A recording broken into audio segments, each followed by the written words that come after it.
Hello, it's Aline, and Tantria. this is an India Section 2 slide by Jane. Babur spread the empire due to military advantages. He had more troops and he was an experienced general. Aside from being a descendant of Genghis Khan, he was also the original ruler of the Timurid Empire. Babur ruled the southeastern region of the former empire when he began to expand his territory into South Asia. He was also a Timurid prince. Sher Shah Suri was an exceptional military leader during the time of Babur, who became governor of Bihar under Humayun. He also patronized mosques, forts, and other key structures. Sher Shah Suri banished Humayun to Iran in 1538. Akbar came to power in 1556. He is regarded as one of the great rulers of Indian history because he is one of the only few who was able to unite almost all of the area of India under his empire. Akbar used the Delhi Sultanate to make it easier to include new regions into his empire-building projects. Jahangir came to power in 1605 after Akbar's death.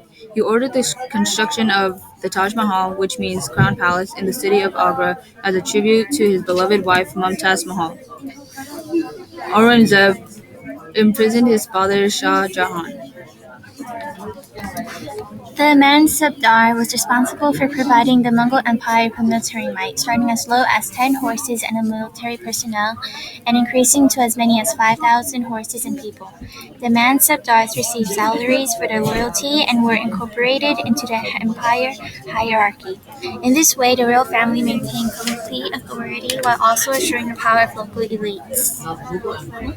The Portuguese were the first to establish substantial trade routes from India to the rest of the world by sea. They instituted processes through which they could guarantee their success and control key Indian ports such as the Karsata system, which was similar to a permit system that required all trade ships and goods to go through the Portuguese. Upon Portuguese establishment in the port city, traders from other parts of Europe, Asia, and the Middle East settled and created their own trading companies and Calicut. The Portuguese' power later declined during the 17th century. As the Portuguese declined, the Dutch East India Company rose to replace it.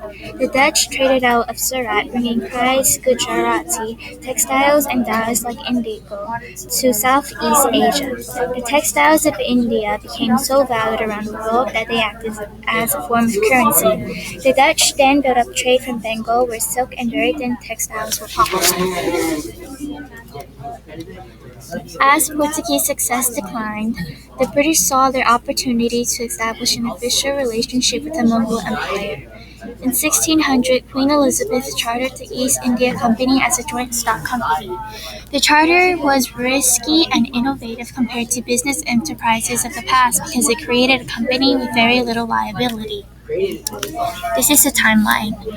Jahangir came to power in the Mughal Empire in 1605. And in 1668, the British acquired the city of Bombay in a marriage transaction with the Portuguese.